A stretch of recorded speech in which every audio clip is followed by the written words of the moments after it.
Vamos a dar inicio a nuestra sesión de hoy, jueves 26 de junio del presente año. Tenemos con nosotros a la doctora Laura Sosa López. Ella es especialista en ginecología, adscrita aquí a telemedicina, y la siguiente participación de ella es hablando sobre puerperio patológico, las complicaciones que puede tener el puerperio patológico. Pues doctora, muchas gracias, bienvenida nuevamente con nosotros y con los médicos de los hospitales básicos comunitarios, y le cedo la palabra para que usted se dirija a ellos con el tema correspondiente. Gracias, doctor. Bueno, muy buenas tardes a todos nuevamente. Estamos aquí para de lo que es la ciudad y que en cualquier momento pueden tener alguna complicación que pues puede poner en riesgo la vida de la paciente, ¿sí? Y bueno, vamos a hablar algo sobre lo que es el puerperio patológico. Por definición vamos a ver que se denomina a toda condición mórbida que interfiera con la regresión fisiológica al estado pregravídico de la puérpera y que puede aparecer desde el puerperio inmediato hasta el tardío. La condición puede estar presente incluso desde antes del parto, durante el parto o debutar en el puerperio. Se menciona que aproximadamente el puerperio patológico va a estar presente en 1 de cada 3 por 1000 partos. Se ha visto por igual en caso de cesáreas en el parto vaginal. Sin embargo, sí es más frecuente, son más frecuentes estas complicaciones en las cesáreas, y todo signo o síntoma debe ser evaluado por un especialista rápida y correctamente. Todas las entidades que pueden aparecer o descompensarse en el puerperio, interfiriendo en la recuperación fisiológica de la parida, pues se conocen como entidades que complican el puerperio. Bueno, dentro de del puerperio patológico vamos a ver que estas complicaciones que vamos a tener van a estar facilitadas por condiciones fisiológicas propias de la involución y de la regresión uterina, ¿sí? Y también debido a la presencia de zonas cruentas en el aparato genital, por partos precipitados o por el mismo propio parto, y dentro de estas complicaciones, las dos más frecuentes e importantes van a ser la infección y la hemorragia puerperal.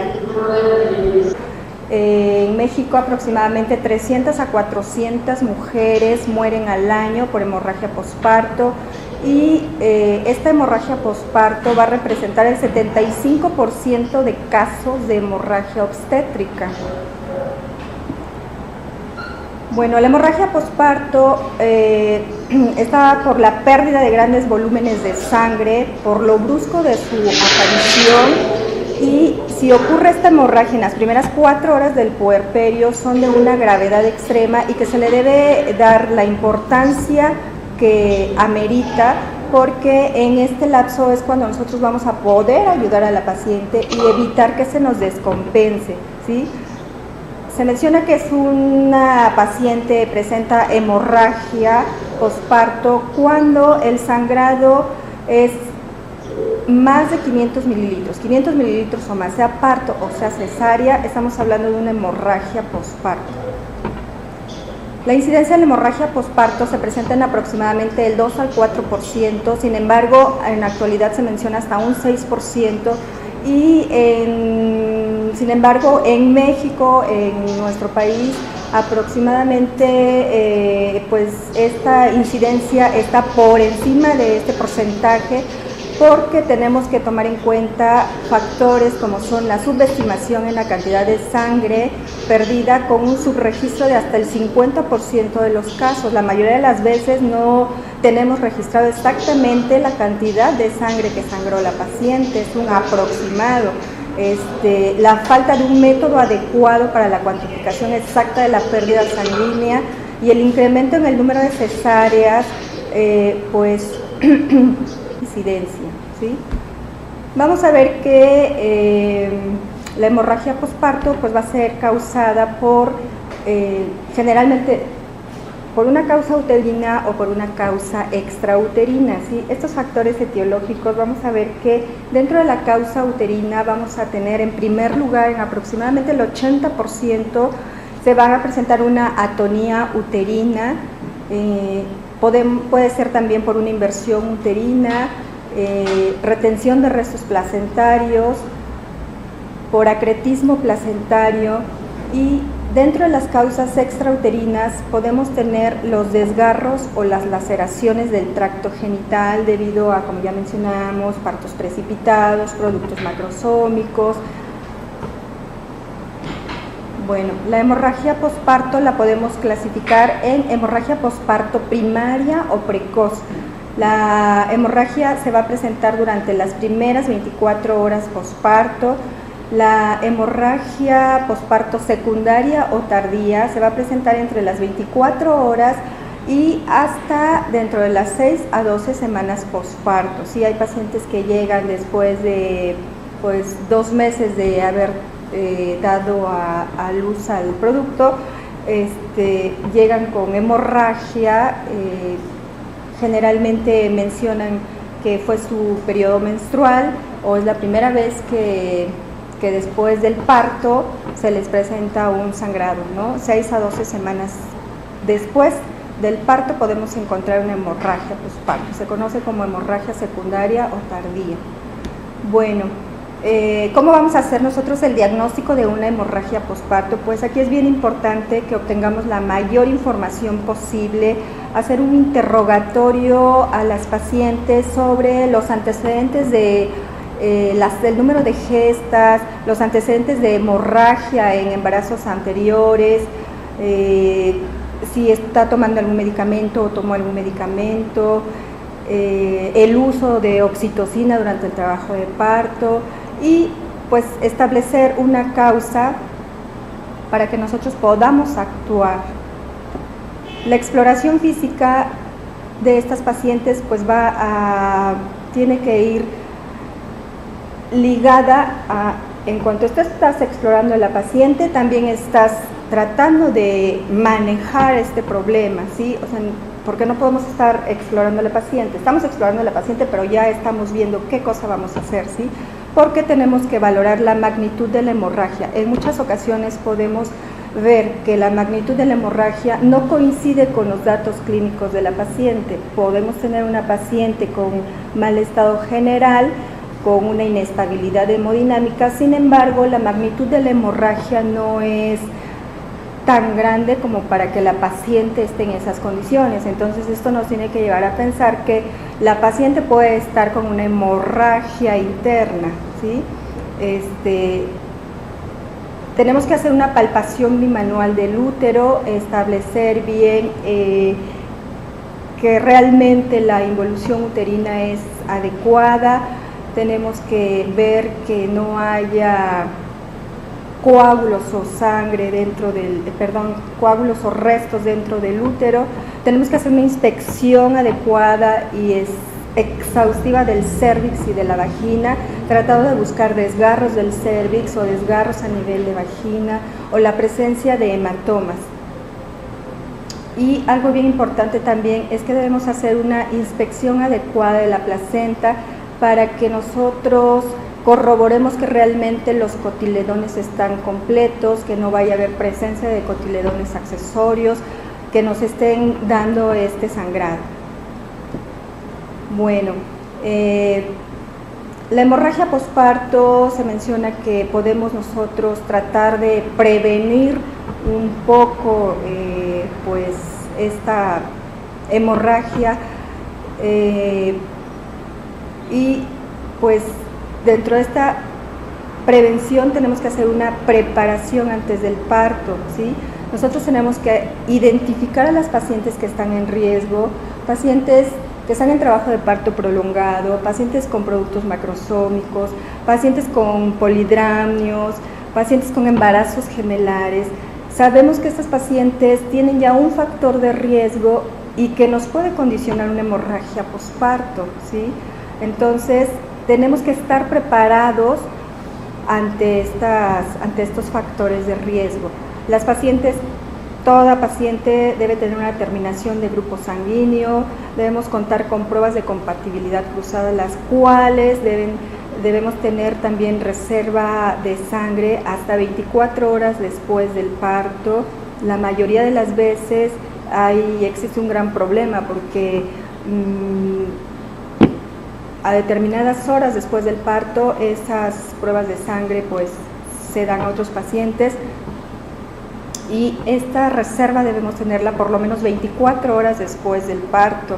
Y lo más importante es alertar a todo el personal sobre el riesgo de hemorragia que puedan tener estas pacientes, ¿no? Probablemente ninguna de las pacientes que tengamos vaya a hacer una hemorragia, pero todo el personal debe estar alertado, el ginecólogo, el médico general, el personal que está atendiendo el parto, las enfermeras, los auxiliares, todo el mundo debe estar alerta ante una paciente con riesgo. Por eso es que es bien importante detectar a todas las pacientes con factores de riesgo.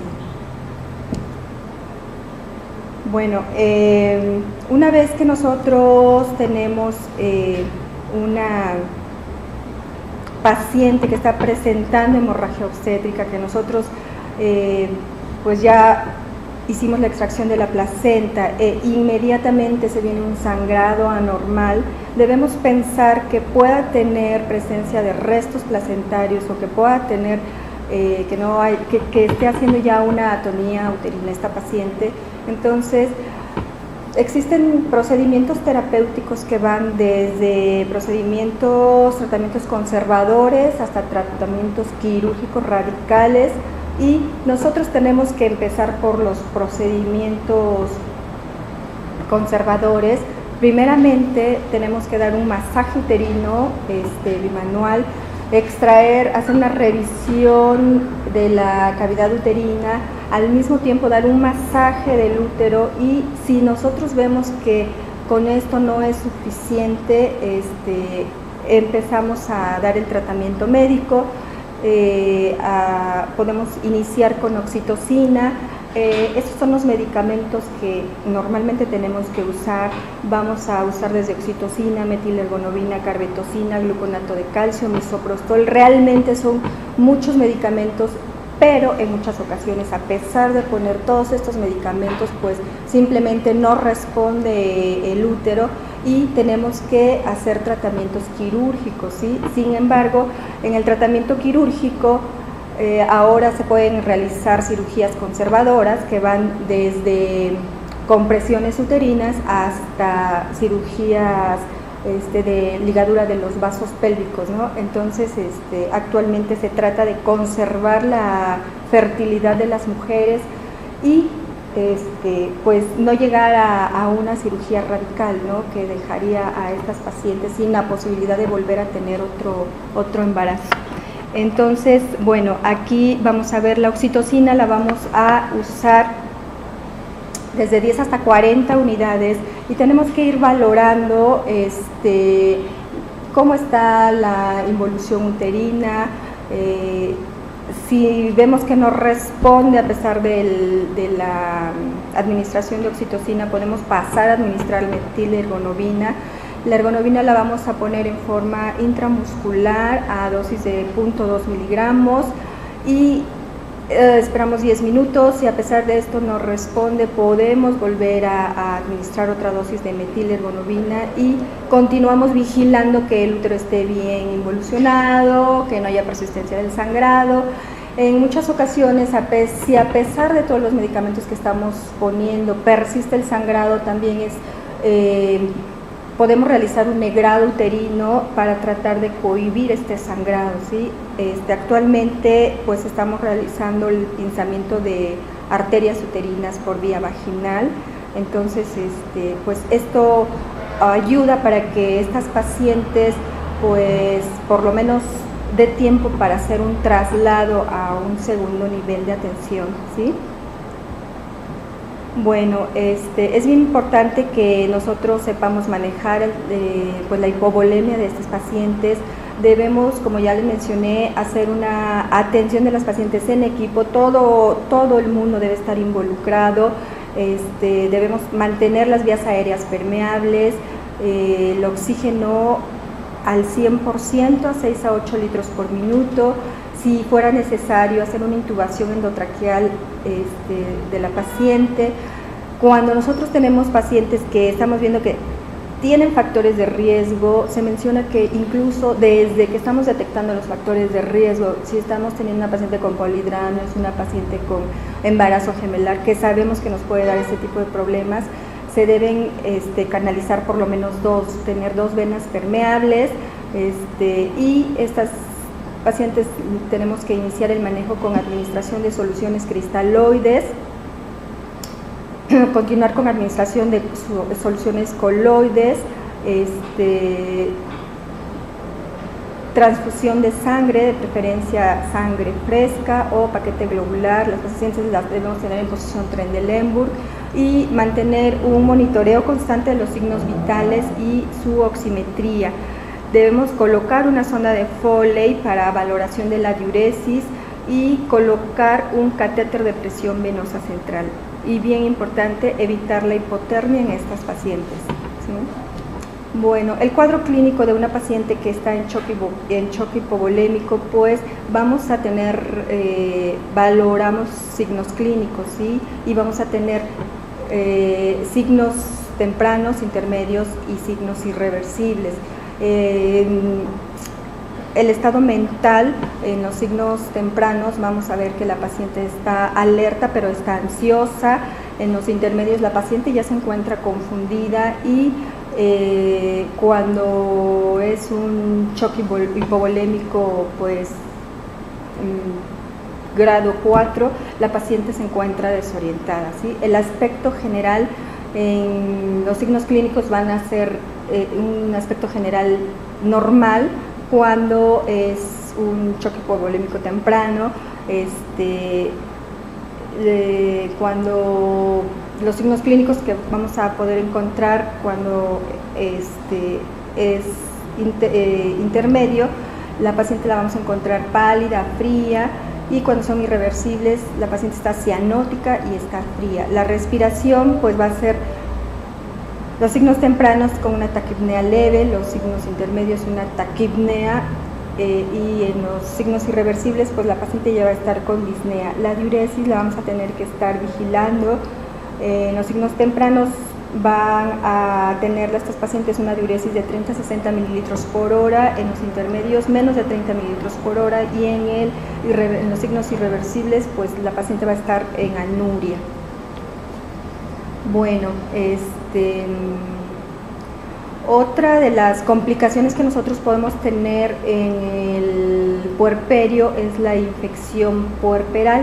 Sin embargo, estas infecciones puerperales se pueden modificar con un control prenatal regular, en donde nosotros vamos a detectar pues las infecciones que son más comunes en el embarazo, que son las infecciones de vías urinarias y la cervicovaginitis, ¿sí? Hacer una exploración física pues adecuada a estas pacientes cuando nos están refiriendo leucorreas o cervicovaginitis persistentes o resistentes al tratamiento, ¿sí? Las infecciones puerperales van a depender del centro de atención obstétrica donde se presenten, donde sea atendida la paciente, y también van a estar modificadas por las características sociales, económicas y nutricionales de la población que se atienda, así como el tipo y localización de la infección. Como les mencioné, las infecciones de vías urinarias y la cervicovaginitis pues son las infecciones más frecuentes durante el embarazo y que si no las tratamos en forma adecuada nos van a dar rupturas de membranas con productos pretérminos, corioamioitis, datos de sepsis. Entonces, aunque es un problema que es muy común, debemos tratarlo en forma adecuada hacer los estudios necesarios, los cultivos necesarios para identificar y dar un tratamiento adecuado a estas pacientes y no tomarlo como algo superficial por todas las complicaciones que podemos tener después, ¿sí?, de infecciones puerperales. Se menciona que la infección puerperal se va a presentar en las pacientes sometidas a cesárea, aproximadamente en el 5% de estas pacientes. En las pacientes que presentan o que tienen un parto se va a presentar en el 0.8% y en el 2% si unimos los dos grupos. Es la segunda causa de mortalidad obstétrica directa. Dentro de las bacterias aisladas, pues vamos a encontrar bacterias anaerobias, bacterias aerobias. Se menciona que es pues generalmente son infecciones mixtas, ¿no? También podemos encontrar micoplasmas, y estas infecciones puerperales, pues vamos a ver que pueden ir desde una respuesta inflamatoria leve hasta una septicemia, ¿sí? Dentro de las etapas vamos a ver que podemos tener primeramente una paciente con una infección, y las características van a ser una respuesta inflamatoria ante la invasión de estos tejidos que normalmente son estériles por microorganismos patógenos, ¿sí? Cuando hay una bacteremia, vamos a encontrar bacterias en sangre que son demostradas por hemocultivo, pero no necesariamente las pacientes van a tener alguna sintomatología. Si las pacientes con sepsis leve, pues ya vamos a tener pacientes que tienen una respuesta sistémica, que van a presentar temperatura de 38 grados o más, y pacientes que pueden tener menos de 36 grados. También nos están sugiriendo que estas pacientes tienen un problema, ¿sí? Taquicardia mayor de 90, taquipnea mayor de 20, leucocitosis de 12.000 a menos de 4.000 y pandemia de más de 10. Otra etapa clínica que podemos encontrar en las infecciones puerperales es la sepsis intensa. Las características pues van a ser una sepsis más una disfunción orgánica múltiple con hipoperfusión de los tejidos, pacientes con hipotensión arterial. Y cuando esto se va volviendo más grave, podemos tener un choque séptico con hipotensión arterial intensa, hipoperfusión ística generalizada, oliguria, alteraciones de la conciencia y acidosis láctica. Y todo esto también nos puede llevar a una disfunción orgánica múltiple, donde las pacientes las vamos a encontrar con falla orgánica múltiple. Esta homeostasis que debe haber en las pacientes pues no se puede mantener sin apoyo terapéutico intensivo. Entonces, como podemos ver, de una ruptura de membranas que aparentemente pues no va a pasar nada, podemos llegar a un choque séptico y a una disfunción orgánica múltiple. Entonces sí debemos tener cuidado en el manejo de estas pacientes con infección de vías urinarias y cervicovaginitis que no responden a tratamiento. Bueno, vamos a tener nosotros que hacer un diagnóstico diferencial anatomotopográfico de estas infecciones puerperales, y podemos tener desde una deciduomiometritis, una deciduitis, hasta un absceso pélvico, y pues bueno, vamos a ver la deciduitis. Dentro de los factores de riesgo que vamos a tener son pacientes que tienen corioamioitis. Nos pueden hacer una deciduitis, pacientes que tuvieron rupturas prolongadas de membranas, que tuvieron un trabajo de parto prolongado, que tienen un producto pretérmino, o pacientes que se les realizaron múltiples exámenes vaginales. Se menciona que aproximadamente mínimo deberían ser 6 tactos vaginales. Más de 6 exámenes vaginales, ya hay un riesgo en estas pacientes, ¿sí? La operación cesárea por sí misma es un factor de riesgo para hacer deciduitis. La retención de restos placentarios, las pacientes con anemia gestacional, malnutridas y las hemorragias posparto son factores de riesgo para que esas pacientes desarrollen una deciduitis. Y los datos clínicos que vamos a tener en estas pacientes pues van a ser pacientes con fiebre, con mal estado general. Estos pacientes generalmente se quejan de dolor pélvico, abdominal, tienen hipersensibilidad uterina, que es algo característico. Va a haber en algunas pacientes loquios purulentos. En laboratorio podemos encontrar leucocitosis, neutrofilia, vandemia, y usualmente empiezan con todos estos datos clínicos a las 48 horas del parto.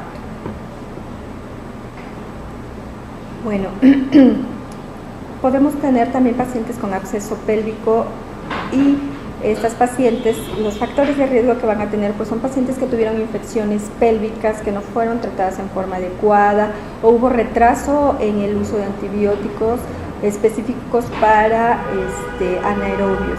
Los datos clínicos que van a tener estas pacientes pues van a tener fiebre continua, a pesar de que muchas veces ya fueron a consulta y se les dio tratamiento antibiótico. Las pacientes persisten con fiebre, persisten con el dolor abdominopélvico, algunas de ellas presentan hilo adinámico, y a la exploración física podemos encontrar masas pélvicas, y por ultrasonido podemos ver una colección pélvica. Usualmente estas pacientes presentan todos estos datos después del 5.º día. También podemos tener tromboflebitis pélvica séptica. Los factores de riesgo pues son infecciones pélvicas con celulitis. Los datos clínicos van a ser, estas pacientes tienen fiebre continua en agujas, dolor abdominal, hipersensibilidad abdominal, cuerda abdominal palpable y falta de respuesta a los antibióticos. También en aquellas pacientes que son sometidas a cesárea podemos tener un absceso de pared, y dentro de los factores de riesgo son pues aquellas pacientes que fueron sometidas a cesárea o cirugía de urgencia por periodos expulsivos prolongados, pacientes que fueron multitactadas, aquellas pacientes que se les dejaron drenajes, pacientes obesas y diabéticas tienen factores de riesgo para desarrollar un absceso de pared. Los datos clínicos pues van a ser fiebre continua, el dolor abdominopélvico, pueden algunas también presentar hilo adinámico. Generalmente no es frecuente, pero sí vamos a encontrar una masa de pared en la pared abdominal y una colección en pared por ultrasonido. Usualmente también estas pacientes se presentan con esas características después del 5.º día de la intervención quirúrgica. Podemos tener también tromboflebitis de miembros inferiores, y dentro de los factores de riesgo pues vamos a ver que tienen pacientes con deambulación tardía, pacientes con insuficiencia venosa, pueden desarrollar este problema. Los datos clínicos pues son pacientes que tienen fiebre, dolor en miembros inferiores, hipersensibilidad a la extensión tibioplantar.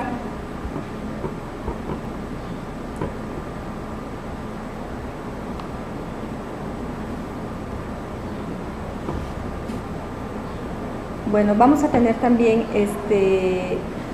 pielonefritis. Los factores de riesgo, pielonefritis, los factores de riesgo pues van a ser aquellas pacientes que tienen una bacteriuria sintomática, no tienen ninguna sintomatología, pero sí están teniendo alteraciones de laboratorio.